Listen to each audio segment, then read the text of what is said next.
Welcome, everyone, and thank you for joining us today. I'm Kelly Brooks, coordinator for the Forum of ESRD Networks, and I have just a few housekeeping items to go over before we begin.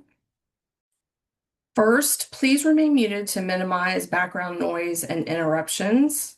You will have an opportunity to submit questions to today's presenters using the chat feature. You may submit questions at any time during the presentation, but we will wait to answer questions until the end of the webinar. Today's presentation is being recorded and will be posted to the forum website along with the slide deck for future reference. A survey link to an evaluation form will be included in the chat and in a follow-up email that you will receive after today's webinar. We would very much appreciate your feedback, so be sure to fill that out. So let's get started. Our presenters today are Forum President Daniel Landry, Immediate Past President Cam Kalantar, MAC Chair Preeti Yearam, KPAC Co-Chairs Dawn Edwards and Mary Balaguer, EDAC Chair Mary Albin, and Forum Board Member Andy Howard. I'm going to turn it over to Dr. Landry for some introductory remarks, and let me pull up your slides. Thanks, Kelly. And everybody, welcome here today. I can't thank you enough for being here with us. It's it's been a real interesting and but very productive year of 2025. And I think our annual meeting here actually gives us an opportunity to not only highlight, I think, many of the forum's accomplishments and projects and the people who have been behind them. But also to give people here today an opportunity to kind of get a glimpse into the future, and in terms of things that we're working on and looking forward to in 2026.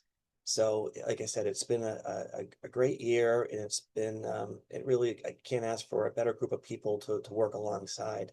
So, and first, before we kind of move to the next slide, Kelly, I am going to embarrass you a little bit, but I think it hopefully goes without saying, but it needs to be said anyways.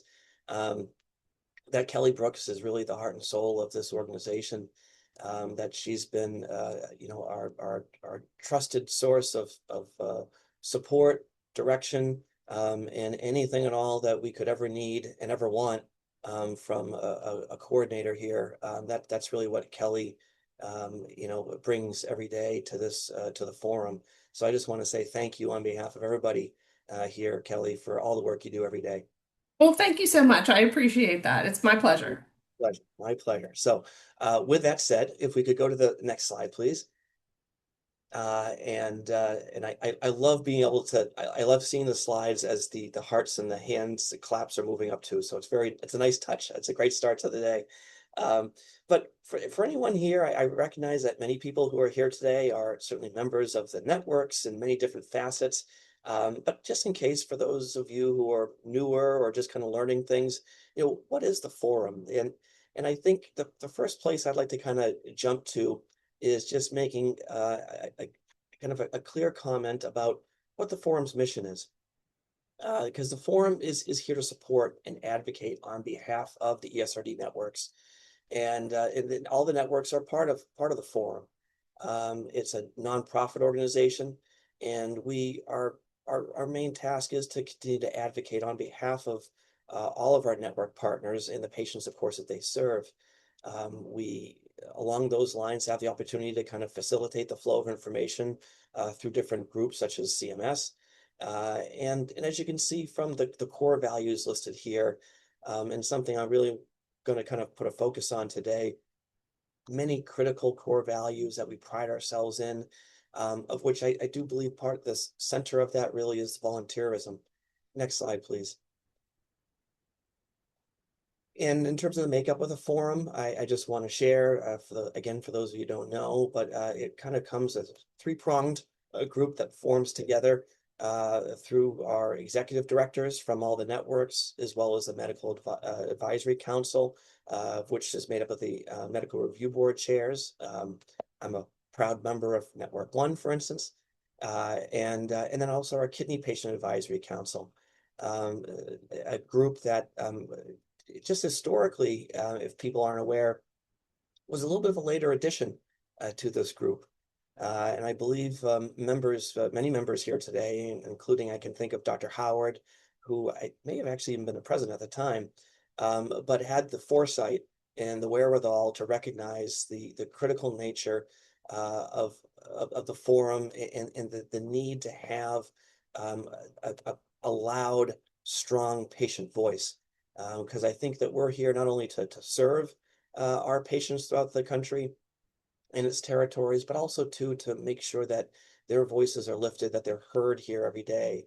And I cannot thank enough, the members of the Kidney Patient Advisory Council for their hard work and the fact that, frankly, they could run circles around the rest of us. I mean, they are so constantly busy and so active in all areas that I can't begin to thank them enough. And as you can see here on the slide as well, that of the many different functions that the forum performs, we of course have our individual council activities, but also meet together regularly. But we've had a great relationship with the Division of Kidney Health through CMS over the years, and they've been a great partner of ours in terms of not only listening to our concerns that we bring forward, but also really being there to help us, make change when we see the need to do so. We've also, as you'll hear today, been quite active in terms of with different webinars and toolkits, because we do feel strongly about the fact that education is something that we can really help provide, and not only provide, but also try to make such that it's something streamlined throughout the country so that people are all on the same, not only the same page, but also receiving similar information and can share in the successes and the challenges that we're all different facing in different areas. And then, of course, we also just want to continue to facilitate that flow back to our medical review boards and networks in general, as well as many other different shareholders or stakeholders you can see below. Next slide, please. And so if we do kind of think about for a moment here, that the word volunteerism and the concept of it, and I realize can be thrown around quite easily, but to really witness, to participate, to work with people who are giving of their time, giving of their support every single day, it really is a beautiful thing to see, and how those people can come together and in terms of just keeping the focus on doing what's right every day. And to that end, I think that one thing we here at the forum feel very strongly about is recognition of those who have done this hard work.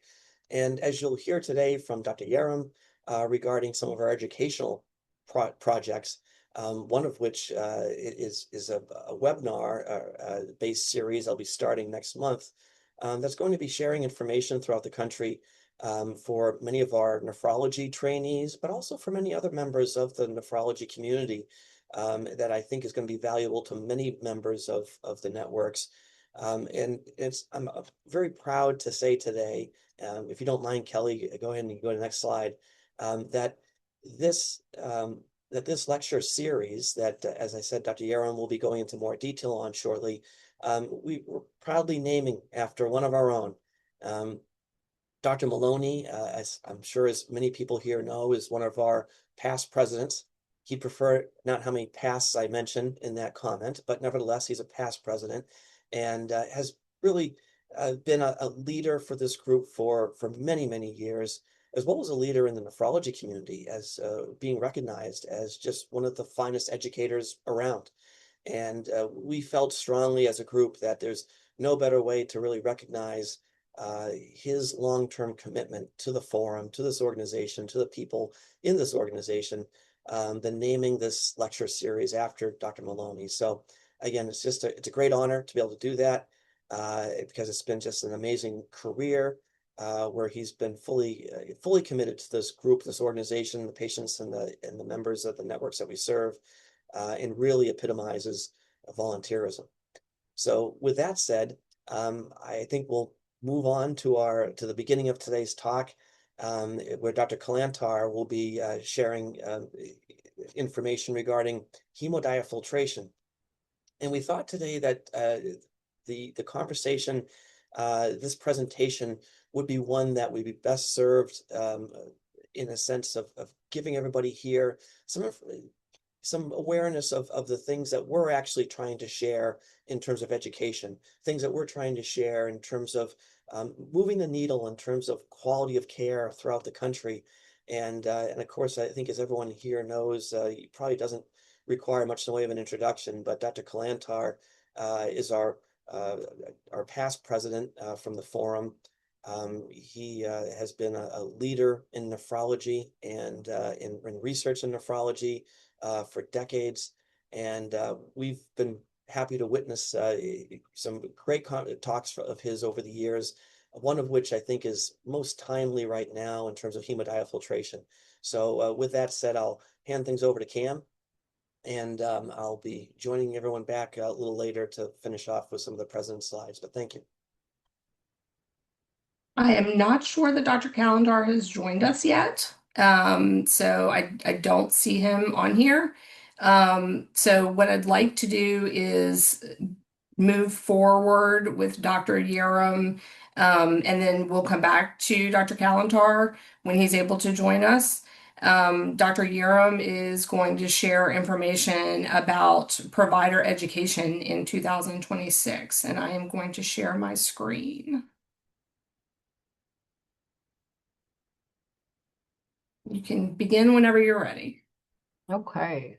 Well, good morning and good afternoon to everyone, wherever you are. Still morning for me. My name is Preeti Yerum. I'm a nephrologist in Missouri, and I'm from Network 12, and it gives me great pleasure to present to you the educational updates from the forum. As Dan said earlier, we are an organization primarily working with the concept of volunteerism. So for a volunteer organization, we've been pretty busy, and we churn out a lot of educational webinars, publications, and I want to share some of those with you all today.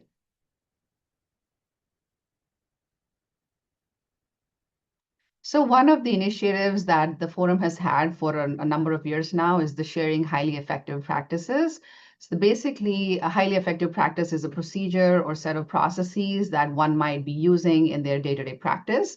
It could be in your dialysis unit, in your clinical practice, or whatever it may be. But you feel like this is a process that works really well, and I wish people around the country learned about it, and they can use that in their workflow as well. So that is what we call a highly effective practice.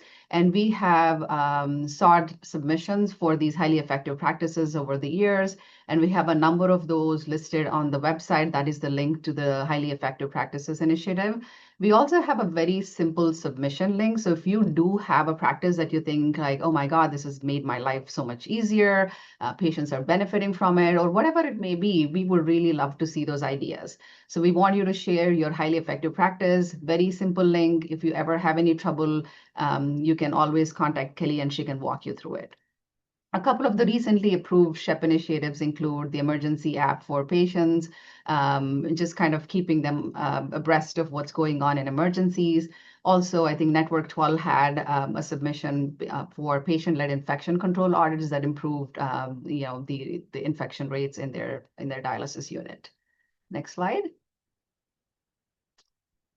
So forum toolkits are another area where we put a lot of time and effort. And again, usually it's a combination of the MAC members. There are other volunteers beyond the MAC, and the forum as well sometimes has experts that we bring on. We also have a lot of involvement from the patients. As you can see, there are a number of toolkits here that can cater to the professional needs of physicians, nurses, dialysis technicians. So everybody in the ESRD kind of area. So these can range anywhere from the medical director toolkits. We have inpatient medical director toolkit, outpatient medical director toolkit, transplant, transitions of care. We recently updated the vaccination toolkit. There is one that is currently in progress, the health equity toolkit. And we will be looking at starting the pediatric dialysis toolkit because recently from the work we have done, we found out that there is a lot of knowledge gaps in the pediatric dialysis area. So we have started reaching out to the pediatric nephrologists and the pediatric providers And they agreed that there is a need to put something together to help the professionals in that area. So we'll be working on that soon. So all of those can be accessed at the link that is mentioned above. There are also some patient videos providing overview of the toolkit. So these are really great resources. And as you can see here, the patient toolkits, I have reviewed some of those recently to give out to patients, and they are super helpful. Just kind of explains everything from the patient's perspective and how to help a patient navigate through those, difficult times or transitions. Next slide.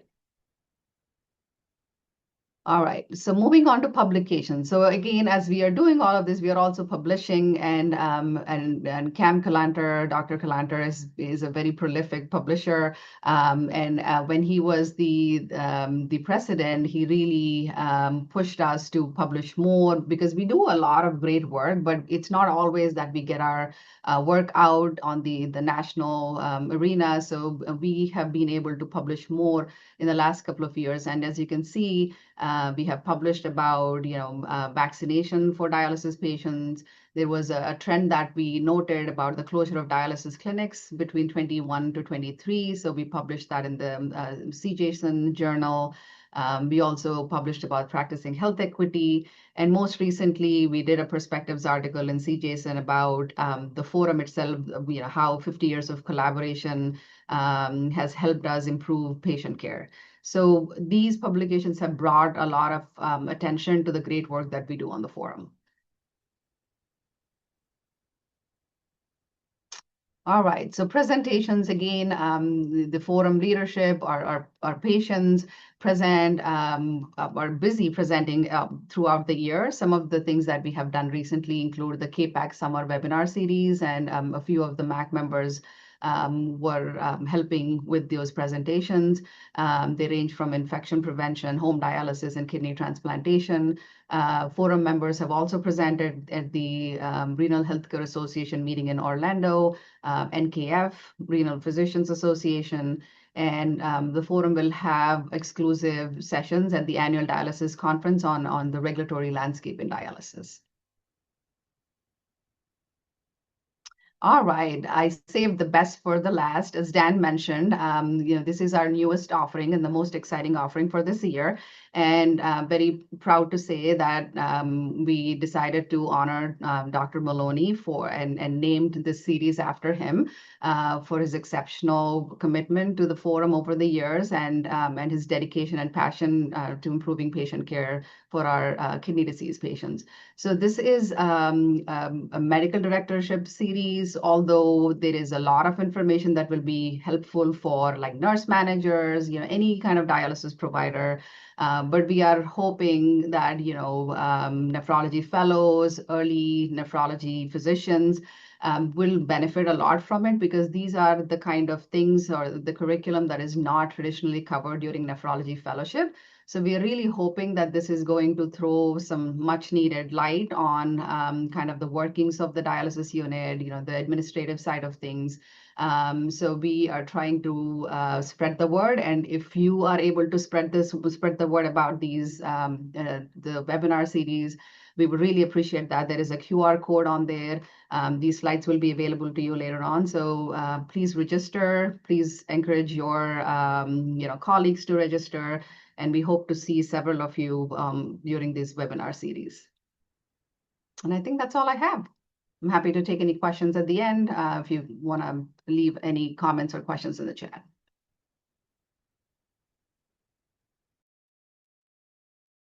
Thank you, Preeti. That was fantastic.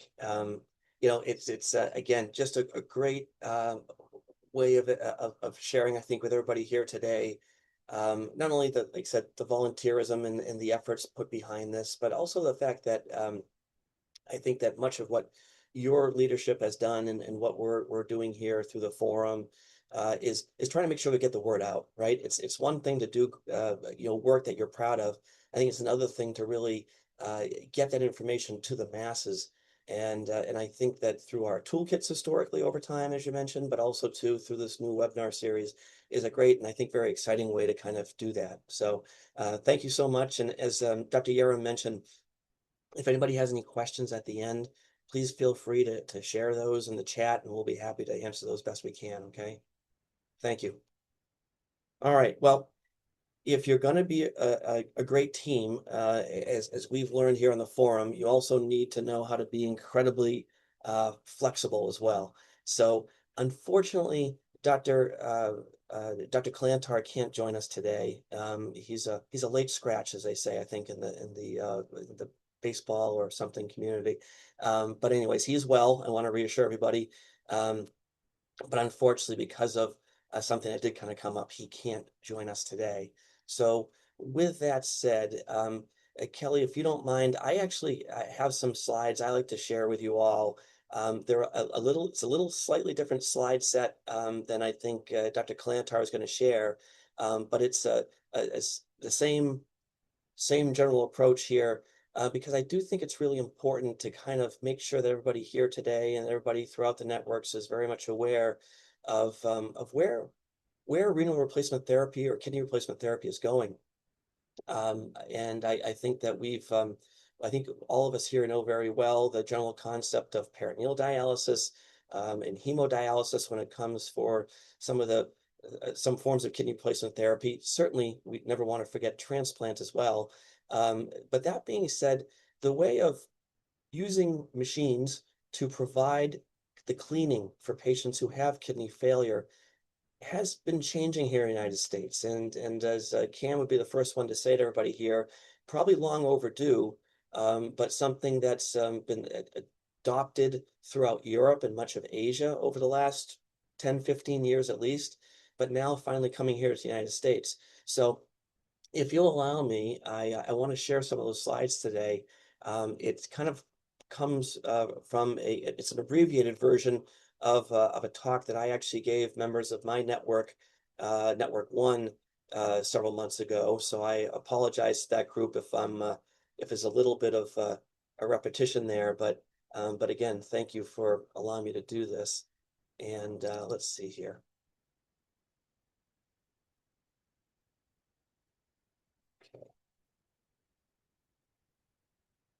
Great.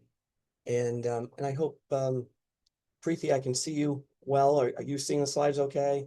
We're good? Okay. I will go to the full, I think you're seeing that's right Yes, here. you're in presentation mode now. Oh, you're in speaker mode now. Okay. So you may want to change the display settings. Apologies. Okay. Thank you.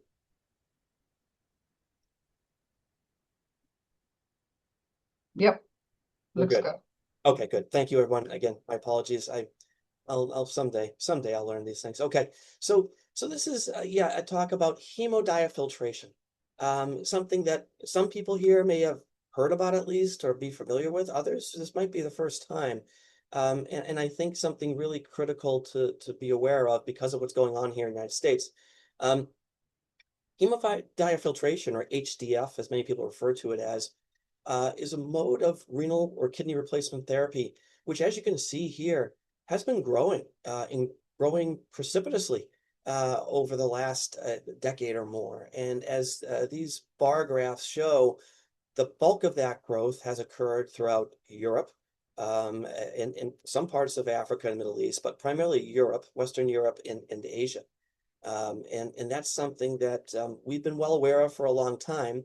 And yet at the same point, recognition has also been to say that we really wanted to see more robust data in order to identify whether this type of therapy could be of an added benefit or advantage to our patients.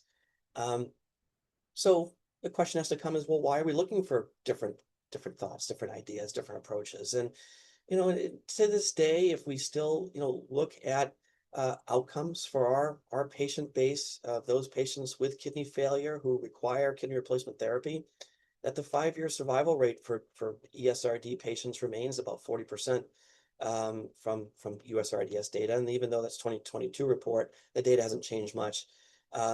And survival is many years less than in the general population, as I think all know, ranging from about a 40-year shorter lifespan if someone were to develop kidney failure in their 40s, and about a 10-year shorter lifespan if they develop kidney failure in their 70s. And when we've tried to approach things from a more is better approach in terms of doing more dialysis, for instance, whether it be through trying to increase adequacy, more time, more frequent dialysis.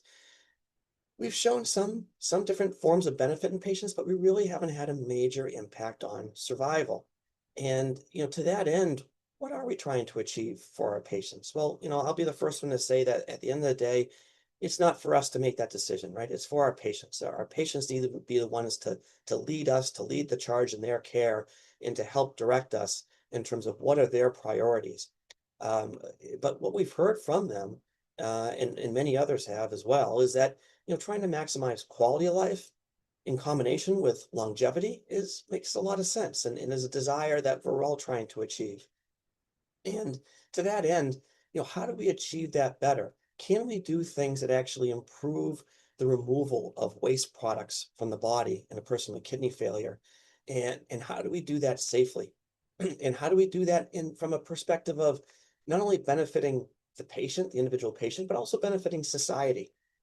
So when we look at some of the basics of blood purification, this is just a schematic of what a dialysis filter or artificial kidney looks like for anyone who's received hemodialysis, where that yellow lining is essentially the filtration barrier, where blood runs on one side on your left, and then the dialysate runs on the other side. But the big takeaway is that dialysis, we've always known, is really, really good at removing small substances, but not removing some of the larger molecules that cause that build up in kidney failure.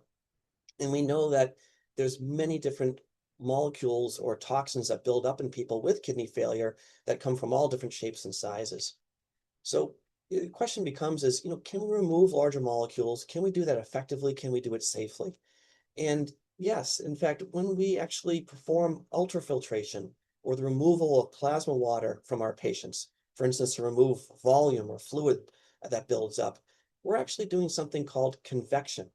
And when we do it in such a way where we remove large sums of that plasma water, we actually also need to give some replacement fluid back so we don't actually dehydrate the patient, if you will. But nevertheless, it's actually been shown to be a very effective way of removing large substances or medium-sized substances, I should say, as opposed to dialysis, which removes only small waste products. And so we've known this for a long time. We know that for a typical patient on hemodialysis, removing 3 liters of ultrafiltrate generally doesn't remove a lot of those middle-sized substances. But if we actually start to remove larger sums of it, we actually can start to develop clearance or cleaning of these substances to a very high degree. And that's where ultimately I'll kind of come to the punchline to say that the marriage of ongoing dialysis support, but with larger sums of ultrafiltration, referred to as hemofiltration because of this replacement fluid, is actually what we call is hemodiafiltration. And that's something that, as I mentioned earlier, has been used throughout the world for many years. But because of more recent research and better quality data, here in the United States, we actually now have FDA approval for this type of process. So this is just a picture of what a typical dialyzer might look like and how in a patient who's receiving dialysis nowadays, as we actually look in many, not all, but many different dialysis clinics in this country, there's a movement to actually bring in hemodiafiltration as a therapeutic option for many of our patients receiving hemodialysis. And as I mentioned, of many different factors and things that go into, and without belaboring or going into great detail today, I'm happy to talk more to anybody if they'd ever like to offline. But it does require some changes in our water purification systems. It does involve the use of this sterilized replacement fluid in order to help replace what's being removed as we perform this hemodiafiltration. And so as we kind of go through this history of it, which really is fascinating if you have the time to look into it, as I mentioned earlier, hemodialysis has been well known for a long time to do a great job at removing many of these small solutes or small substances that are uremic waste products. But now we actually are working in a new worldview of trying to actually remove some of those medium-sized substances, and hoping to show benefit to our patients, to help them feel better, to help them live longer. And that's where I think so much of this really excitement is built around. I do want to be clear that this is not the only approach available out there, but it is the one right now that has been FDA approved and is being integrated into many different dialysis units in the country in 2026 and into 2027. There are other approaches that are being looked at and actually being studied right now that I think could be equally as exciting, but we're still kind of waiting on some of the research to tell us that. So as you can see here, this middle molecule clearance is something that kidney specialists have been aware of for decades, but have always kind of had that challenge in terms of saying, how do we do this safely, effectively? And now we believe that there's been ways of identifying this and doing so in a way as well that hopefully is also environmentally friendly, because there were many concerns early on about if we have to give people back this sterile solution, will that have an environmental impact in terms of water utilization? But more recent research and more recent protocols have actually begun to show that if anything at all, we might be able to perform these types of therapies moving into well, even present day, never mind the future, because it's here now, but do so in a way that could even be water saving as well and environmentally friendly. So the research that has been built behind hemodiafiltration goes back, as I mentioned, the better part of a decade. These are some very nice, very interesting and well done studies, but nevertheless, for the purposes of the FDA and different regulators here in the United States, there were some concerns about saying, is the data from these prior studies enough? Is it enough to make us feel confident that we can perform these types of therapies, not only with good patient safety, but also with the benefits of solid outcomes to really improve the lives of our patients? And I'm happy to share that just within the last 2.5 years, there was a major study that was published called the CONVINCE trial. And for anyone who's not familiar with it and has an interest in this topic, I really do encourage you to look at this a bit further. And again, I'm happy to supply that information if you'd like to. But what the CONVINCE trial did was it was a study looking at it was performed in 8 different countries, 61 different dialysis centers, comparing hemodiafiltration to what we generally consider nowadays as pretty standardized hemodialysis. And it was done in Europe, and it was done very effectively. And they did a great job. And there was a lot of challenges that they faced, not to mention one of which was it was done during the pandemic. And at the end of the day, they looked for different outcomes. And the first primary outcome they really want to look at was, can we actually improve mortality in our patients? As you can see, they also looked at different secondary outcomes as well from a cardiovascular benefit. And just to kind of cut to the chase, this was a study that proved a couple different things. It showed, number one, that it could be done. It could be done in a very efficient way, a way that from a water treatment perspective and from a machine adjustment perspective could be done effectively. They also showed a significant reduction in all-cause mortality. Now, as they kind of dug into some of the weeds and the details of this mortality benefit, interestingly, they actually showed that the real driver behind the mortality appeared to be related to people who passed away from infection-related causes, not so much cardiovascular. So there's a lot more. I think any good study will answer hopefully some questions for you, but also to raise other important questions. And I think we're still left with questions that we need to kind of look into.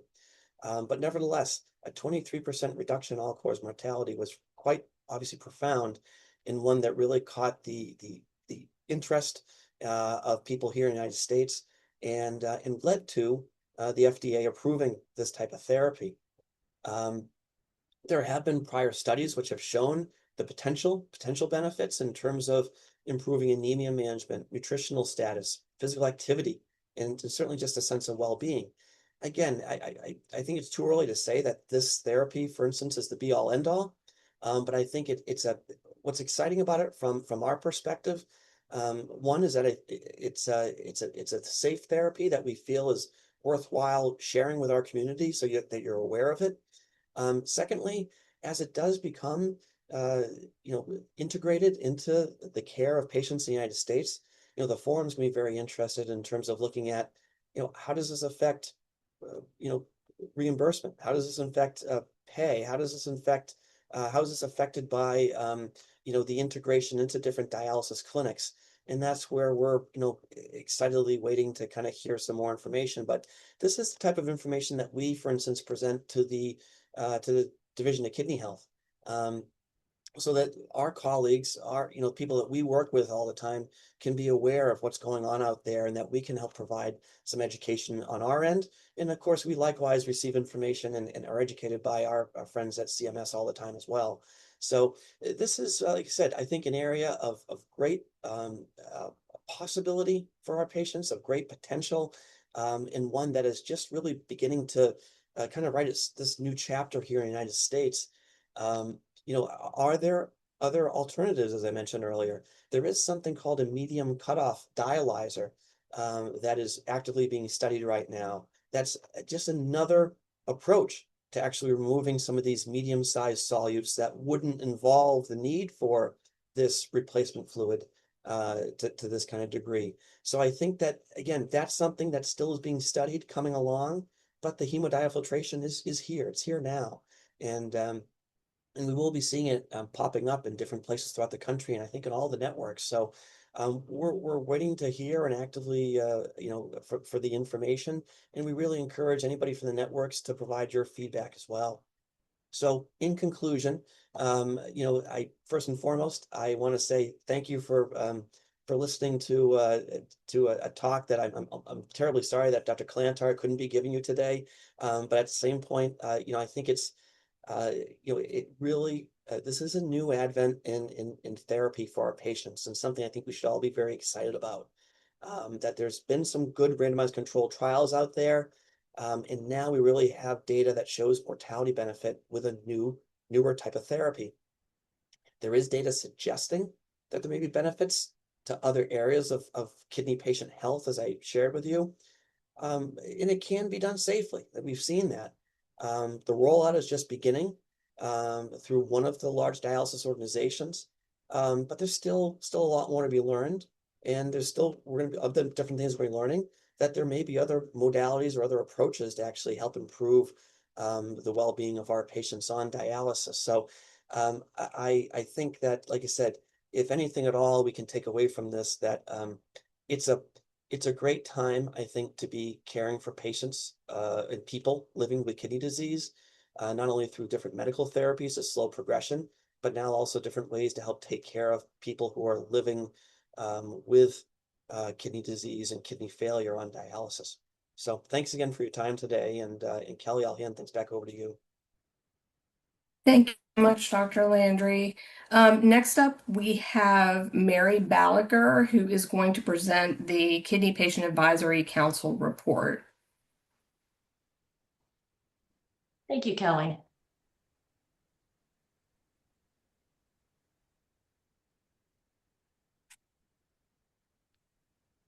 So welcome, everyone. I just want to actually start out by saying I'm really proud to report that it's been really a successful year for KPAC.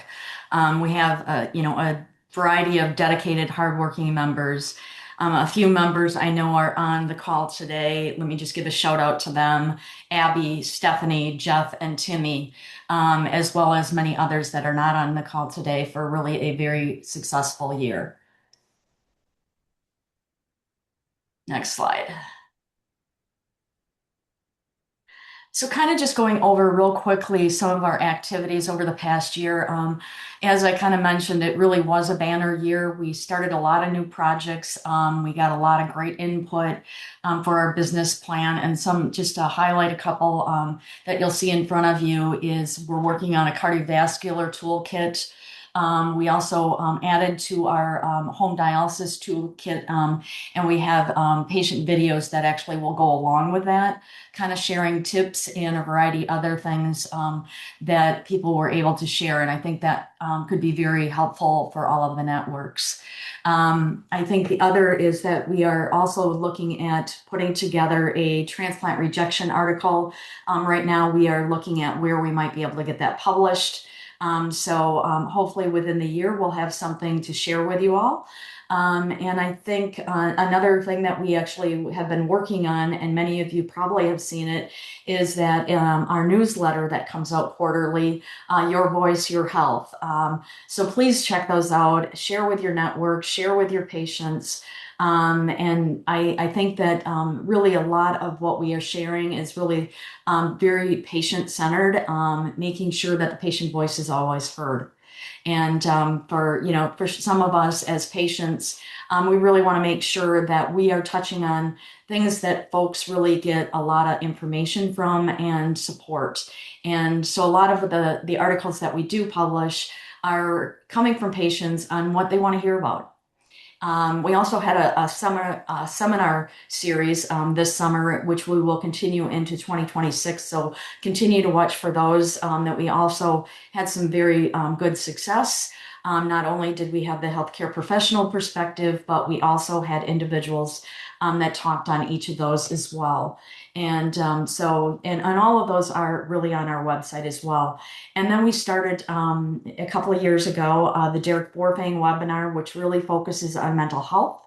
And we had our second annual one this year. So watch for that again in October for a third that will be coming up. And then last, you'll see our Thanksgiving campaign.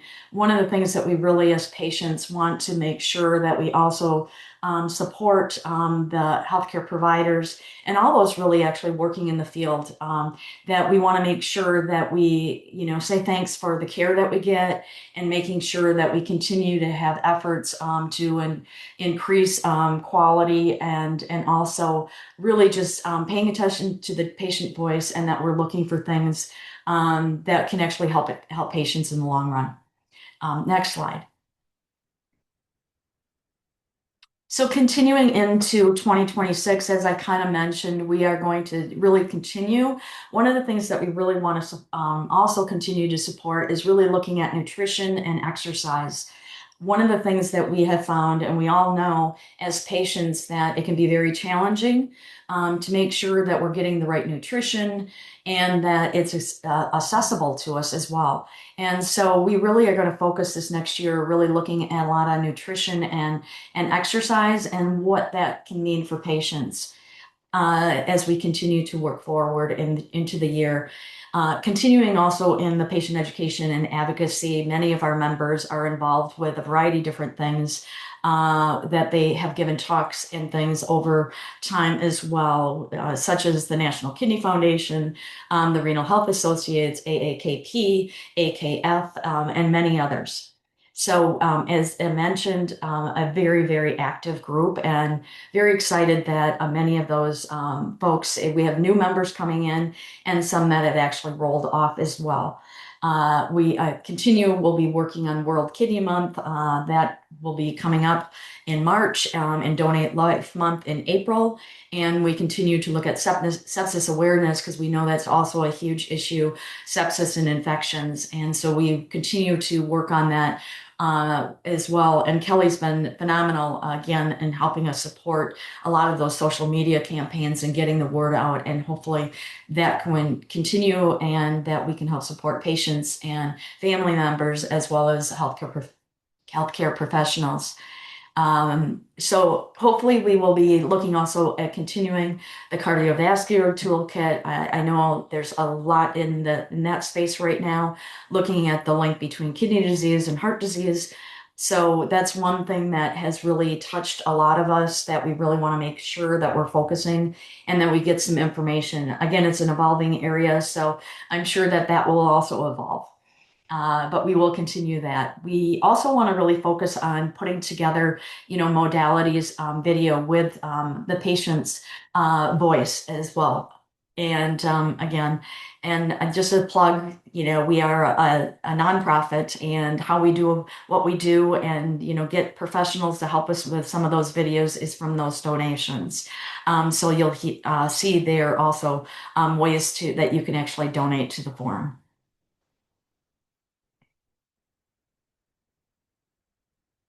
So again, this is a big shout out to all of you that are on. I am actually from Network 11, and we do have some openings, and we're always looking for people that are interested in getting involved, representing their network, and sharing their voice.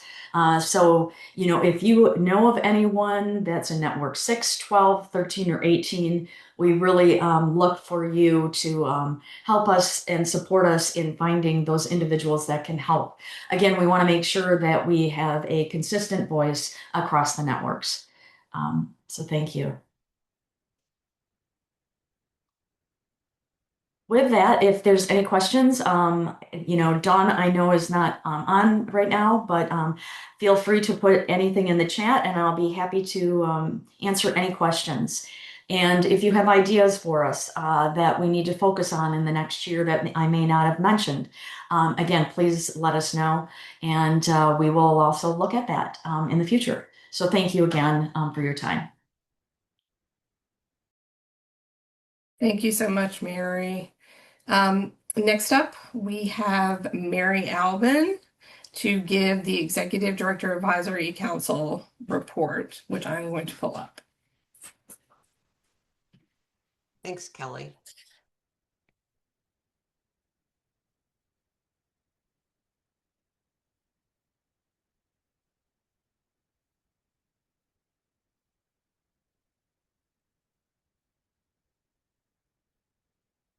Well, hello, everybody. It's really exciting to see the number of attendees today. Good turnout, which is always wonderful.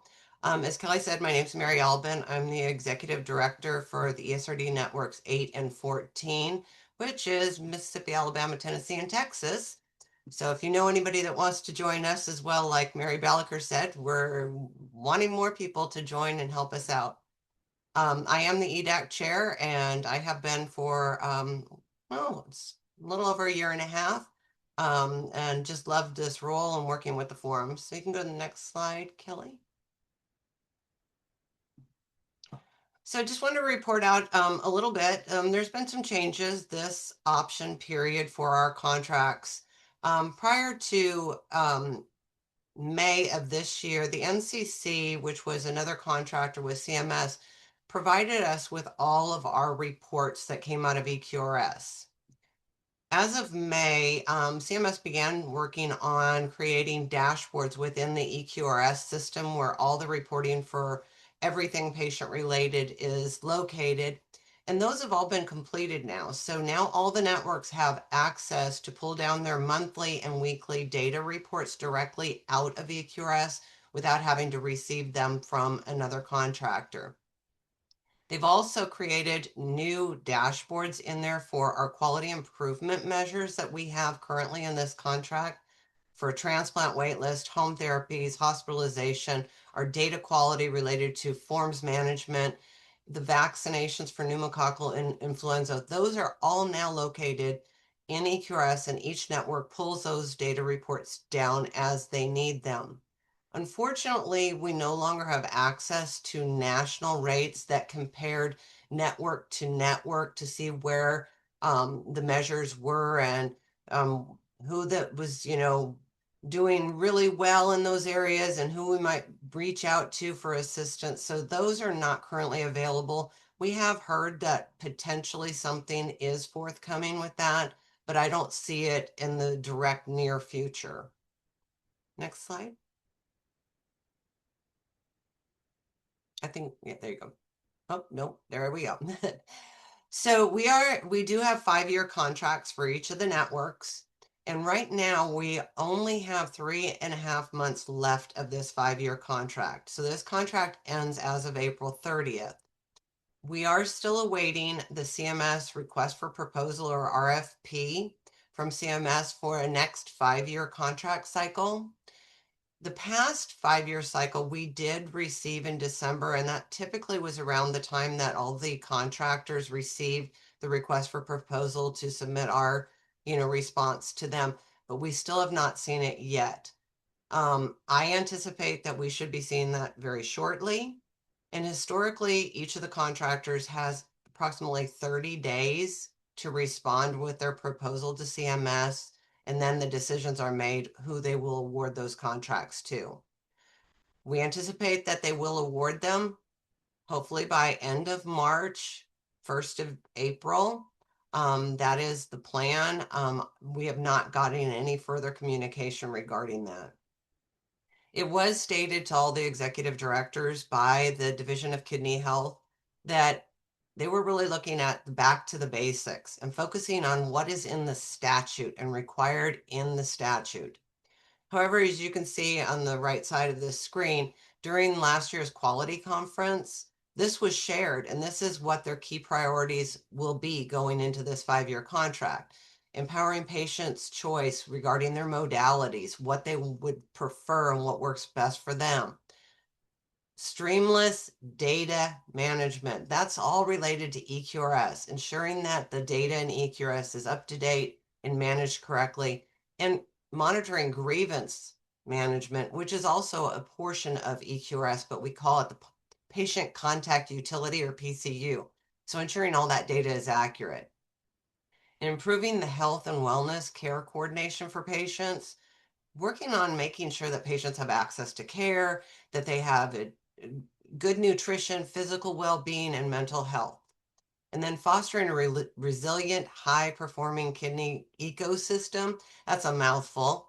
But that's really looking and making sure that we are managing emergency preparedness and having standardized reporting regarding KPIs and return on investment to CMS. And I will say, right now, that emergency preparedness, we're all anticipating this Arctic blast that's coming down, and in the throes of getting facilities prepared, and the networks really are integral in that aspect, as well as our CASER contract. So I know we're all not looking forward to this, and I'm down in the deep south, and we're going to get snow and ice, so not good for us. Next slide. So we did, we've historically always had meetings with the Division of Kidney Health, and that's referred to as DKH here, and that's the leadership from CMS that oversees the ESRD programs. We were having monthly meetings, and they were paused during the government shutdown, but resumed again in November. And we've taken a different approach based on their request. And during these meetings now, we've been doing kind of a pseudo community of practice type call where we're presenting the executive directors to DKH. And these are just the topics that we have and will be presenting to DKH. There's going to be a little bit of a change in the February and March because there was a new edition requested for some information on these preemptive transplants that we're seeing that are increasing nationwide, which is a good thing.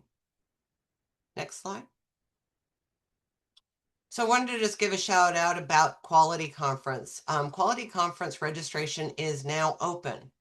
The Quality Conference will be held March 16th through the 18th. It is in person and virtual, so you can register either way. You can attend it virtually if you're not able to attend in Baltimore, or you can register to attend in person.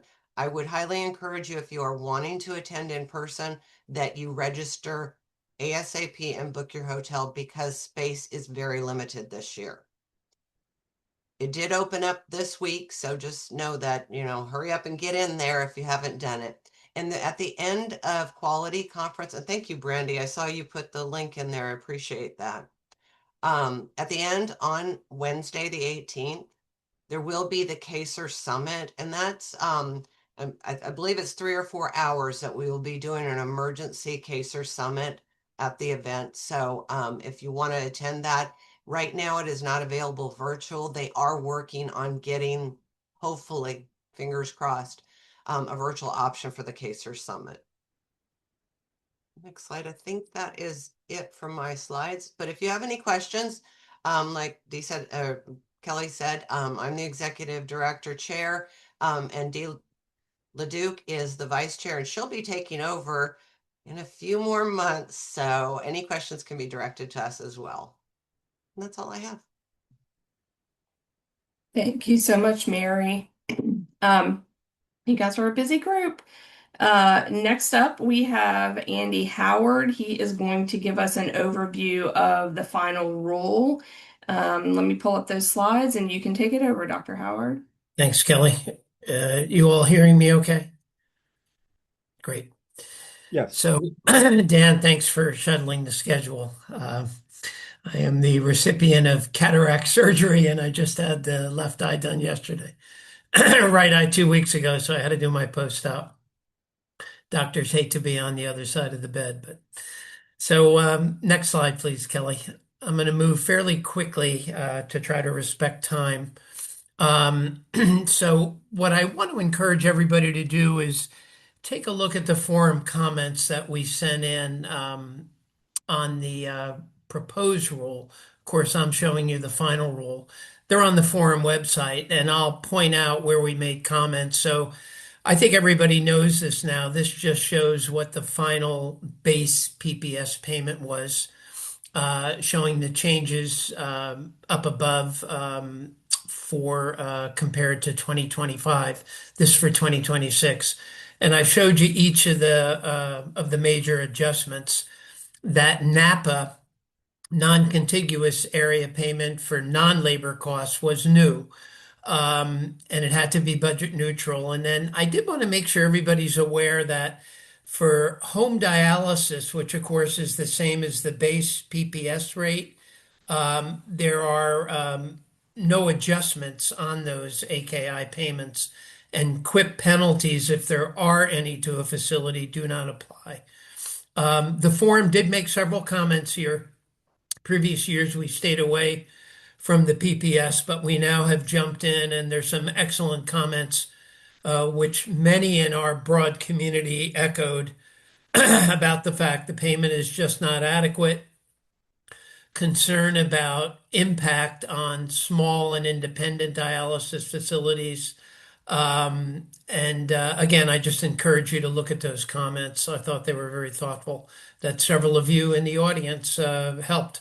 Next slide, please, Kelly. I think you all know these. These are the many adjusters. The low volume did change a year ago. Now they're just 2 tiers. Basically, for tier 1, if it's under 3,000 treatments, they get the bigger adjustment. And then for those facilities between 3 and just under 4,000, get a smaller adjustment.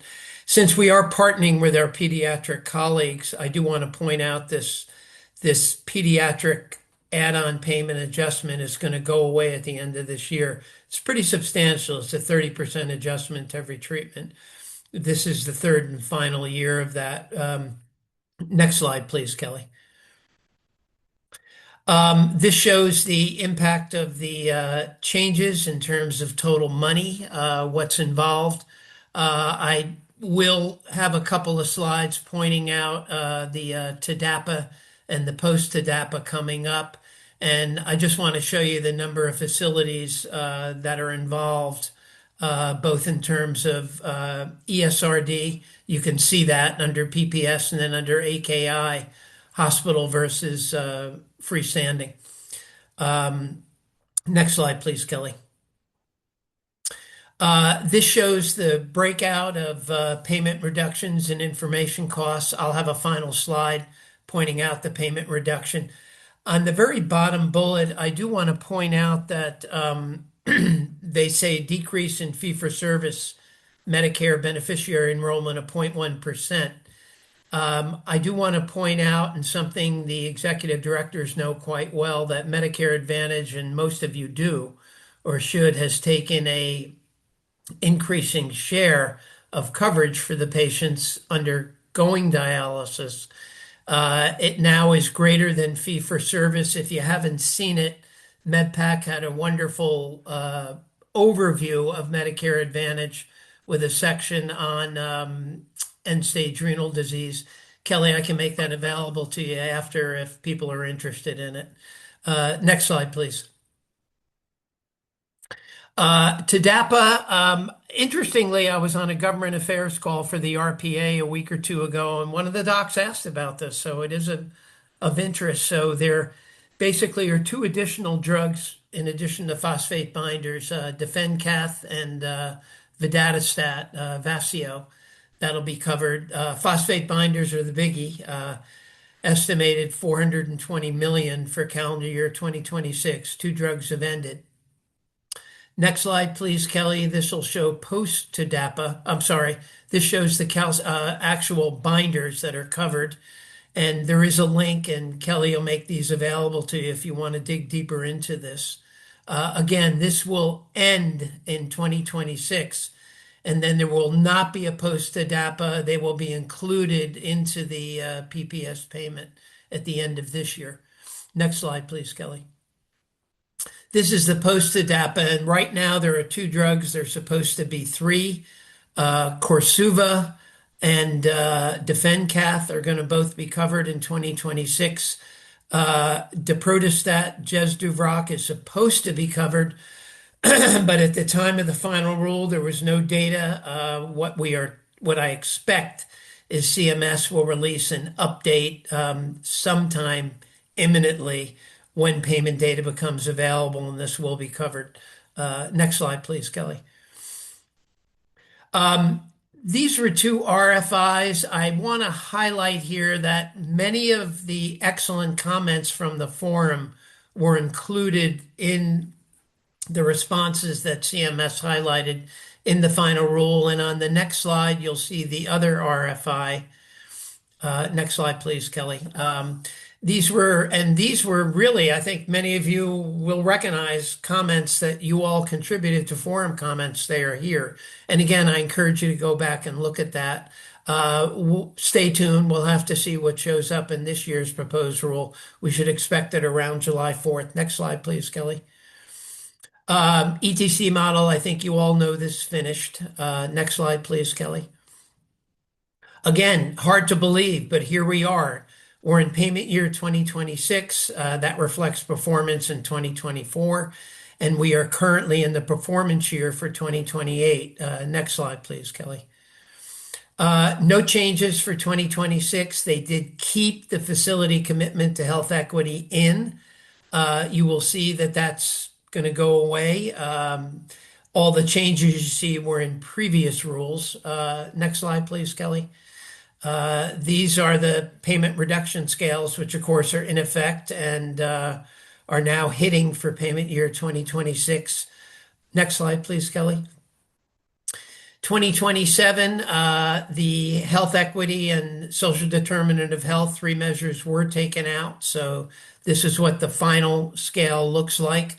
Next slide, please, Kelly. Again, these payment penalties won't begin until next year.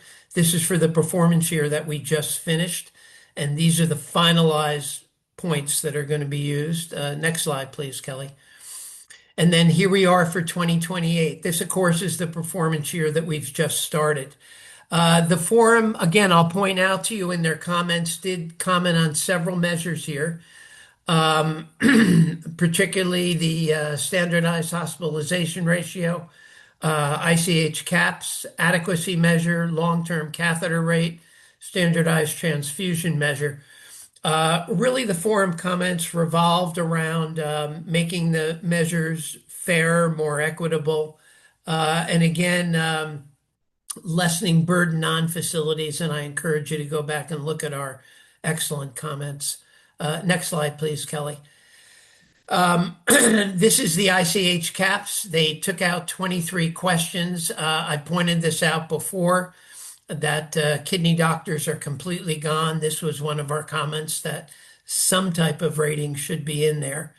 Next slide, please, Kelly. This is in red because we won't know the final points until this year's proposed rule ends up coming out. But again, this is not going to affect payment until 2028, but it would be nice to know what we're getting penalized for. But again, this again will be 2 years from now. Next slide, please, Kelly. I think this is my final slide. I apologize because I wanted to respect time. I move very fast, but for 2027, 2026 is in the books. For 2027, unfortunately, the number of facilities penalized compared to last year's rule have actually gone up. There was an improvement in those receiving the highest penalty, a drop off, but this, of course, has increased significantly from previous years. Independent and small facilities at the bottom there took the biggest hit. Independents average almost a 1% reduction in payments. Small facilities just under 1%, and projected for 2028 looks pretty similar. And again, slight improvement in the impact on independent and small. And Kelly, I believe that's my last slide. Yeah. So again, apologies for moving so fast. But Thank you so much, Dr. Howard. We are a little bit over time, but if you all can hang with us, I'm going to pull up Dr. Landry's President's Report, and that will be our last presentation. So bear with me just one moment, please. Thanks, Kelly. And thank you, Dr. Howard, for that really outstanding presentation. Again, I think it's just another example of how we have many people of many different areas of expertise in the forum who have been just, you know, their help, their support has been, you know, beyond anything I could ever imagine. And it's really, really helped, I think, support our networks and support the people, as I said, that they serve as well. Okay, Kel, so we'll go to the next slide, please. And this is just to wrap things up for everyone's awareness. But you know, one of the things that we were incredibly proud of this year was a publication in one of the largest and most well-read nephrology journals. We were asked to write a perspective on the Forum of ESRD networks, and we wrote about 50 years of collaboration, innovation, and education to promote equitable and optimal kidney patient-centered care. It's something that I really, again, would encourage everyone, if you have a chance to read it. It's something we're incredibly proud of. And again, I think it's just something that allows to kind of helps propel us into 2026 to do more. And next slide, please. And in the meantime, just to kind of let people know, because I have some wonderful partners, but they're also quite humble. And but I want to make sure people are fully aware that, you know, we've traveled all over the country to give talks regarding our toolkits, to provide information, education to different physician groups, as well as Renal Healthcare Association, people from all walks of medicine and patient care. And that's something that we do happily. We do with a great vigor, and it's just a wonderful team to do it with. So thank you. Next slide, please. And something that, of course, Mary, I knew was not going to probably mention to you today, but it's something that I have a great honor of stating to everyone, is that she was recognized just recently for the 2025 Lisa Schaffner Community Advocate Award. And if anyone makes the mistake of thinking that this was solely a local type of award, which are every bit as wonderful, but you'd be wrong. This is a national award from the United Network of Organ Sharing, looking back at her career of dedication, of support, and the fact that this is obviously a person who speaks from the perspective of not only being a patient in the kidney community, but also being a patient advocate in the kidney community, and a great teammate who we cannot thank enough for everything she does. Next slide, please.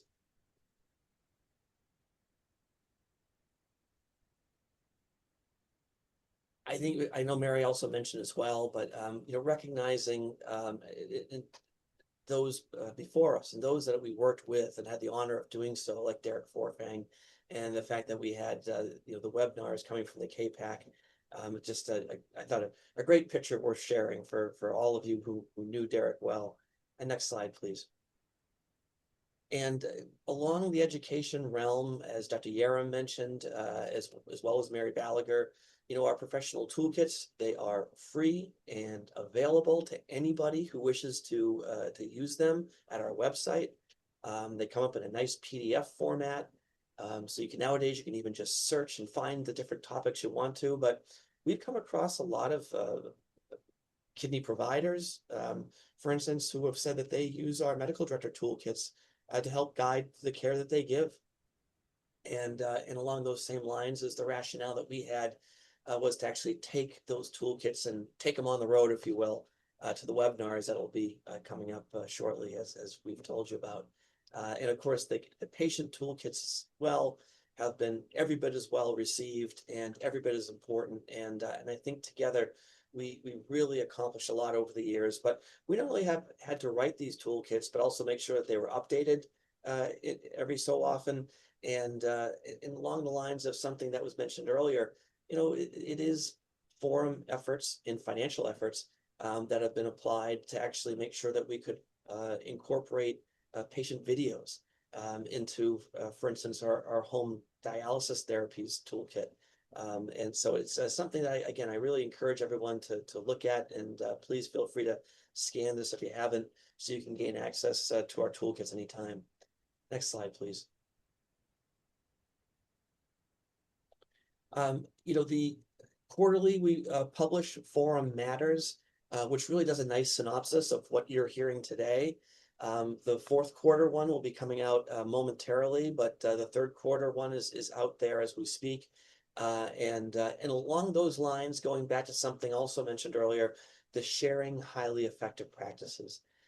This is something that we've encouraged all of our networks to tell us if you see something, if you've performed or been involved in something that you've really seen a powerful change, let's share it with the greater community.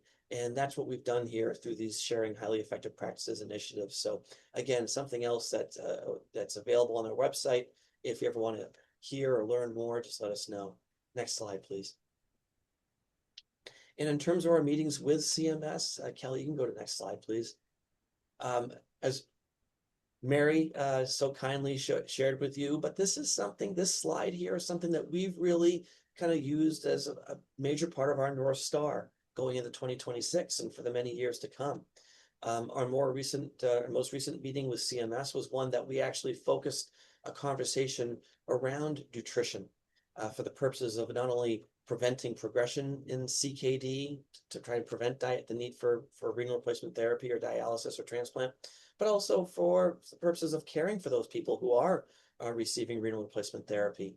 Our next meeting with Division of Kidney Health will be coming up in about another 6 to 8 weeks, and we're going to be focusing on physical activity, exercise, and something we hope to kind of actually reinvigorate, something that maybe many people here may know or recognize from over the years, but efforts of such things as intradialytic exercise, not to mention activity outside of the dialysis environment, things that we hope will not only help patients' well-being, but also to really send a signal out there that for those patients who want to, we want to make sure that we can address things such as frailty, which we recognize is something that keeps many of our patients off of transplant lists.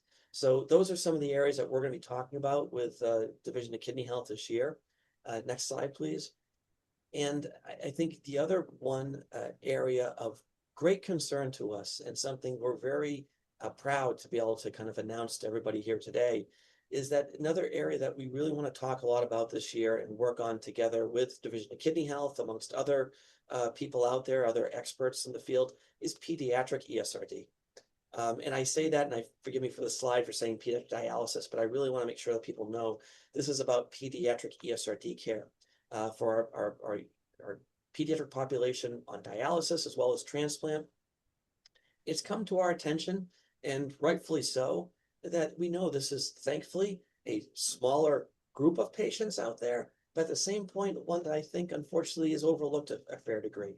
And through no malintent, I recognize, but I think an area that we realize we can actually offer some of our help and support through educational endeavors, as well as kind of just getting the word out and getting and helping people become more attuned to the life, the plight, frankly, that many of our pediatric ESRD patients and their loved ones deal with every day. And to that end, we've met with different pediatric experts throughout the country over the last many months. we've established that there's clearly a need for more education to be shared throughout the country, as well as identifying what exactly is the landscape of pediatric ESRD. Where are our children today who are receiving, for instance, dialysis? Are they in adult units? Are they in pediatrics expertise units? What kind of insurance background do they have for support? Are they traveling across state lines to get therapy? What is the support structure, and how can we shed a light on that and actually help, elevate this topic so we can talk about it more? And to that end, in 2026, we're going to have ongoing conversations with these experts throughout the country, but we're also going to be jumping in to the world of a pediatric ESRD toolkit that we're very, very excited about, and one that we've heard from many people that say that there's a need for it. We're looking forward to having further discussions and beginning the conversation with Division of Kidney Health as well about this topic, and maybe even an opportunity for future publications to kind of, again, further educate our colleagues and friends and people throughout the country, and frankly throughout the world. So I think this provides a great opportunity, and it's because of the work that's being done from the forum that I think this is all going to become possible. Next slide, please. And so I leave you with, for 2026 and beyond, that we recognized and felt as a group that in terms of our priorities, that we want to put a focus, make sure that the focus remains on our ESRD networks, that we are supporting our brothers and sisters out there and the patients that they serve in every way that we can, that we're also identifying patient areas of need and how to best coordinate and verbalize those concerns and those needs to different stakeholders, such as Division of Kidney Health at CMS, and then work on strategies to highlight the forum's successes, to share those with you, as well as all the people taking care of our the people living with kidney disease throughout the country. Next slide, please. And through that, we're going to be working on different areas, as you can see here. Again, it's going to be a very busy year for us. It's going to be a very productive one. It's going to be a fun one. And as I know has been mentioned earlier, if there's anybody out there who would like to be more involved, whether it be at the forum level or at your local network, please don't hesitate to reach out to us. We're always here and available, and would very much love to work with any and all of you out there. Last slide, please. And so I leave you with an ask that in order for us to do what we do, again, the people here before you today are working solely on a voluntary basis, and will always do so, and we do that with great pride. But in order to help support the videos that we do, to help support Kelly Brooks and the coordination that she provides, to help provide or make sure that we can continue to support the networks as we've been doing for so long, I do humbly ask of everybody here to consider a contribution to the forum, whether it be big, small, or anywhere in between. But it's that kind of kindness and generosity that really is going to allow us to continue our mission. And with that, I again want to say thank you to everyone for being here today, and thank you to the entire forum for your commitment. We've done great things in 2025, and we're going to only do greater things, better things in 2026. Thank you. Thank you so much, Dr. Landry. If there are any additional questions for Dr. Landry or any of our presenters, please feel free to put them in the chat now. We did have one question that was submitted ahead of the webinar that I'd like to pose to our speakers, and that is, how has changing the GFR calculation changed the number of people of color who receive transplants? If anyone would like to field that question. And as the president, I'm happy to answer this question to the best of my ability. I know Dr. Yaram, being a transplant expert, please feel free to jump in. But having reviewed the most recent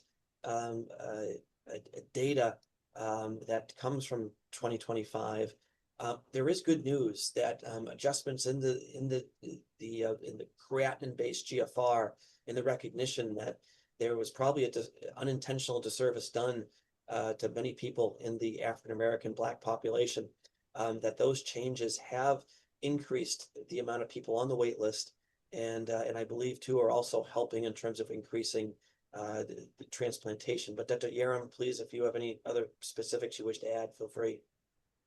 I agree. That's what we've seen in our program as well. We have seen African American patients, accumulate more time as a result of being able to backdate the GFR. So patients are getting kidney transplants more quickly now because they have the added time, helping them to push them forward on the list. Thank you for that question. That's a really important one. Yes, thank you. I don't see any other questions coming in through the chat, so I appreciate everyone sticking with us. I apologize for running over a bit, but I think the content was well worth the time. I want to thank everyone for joining us today, and I just put a link to the feedback survey in the chat. You'll also receive a follow-up email with a link to the survey. We welcome your comments and any suggestions you may have for future webinars. And with that, I will say thank you and have a great day. Thanks, everyone. Thank you.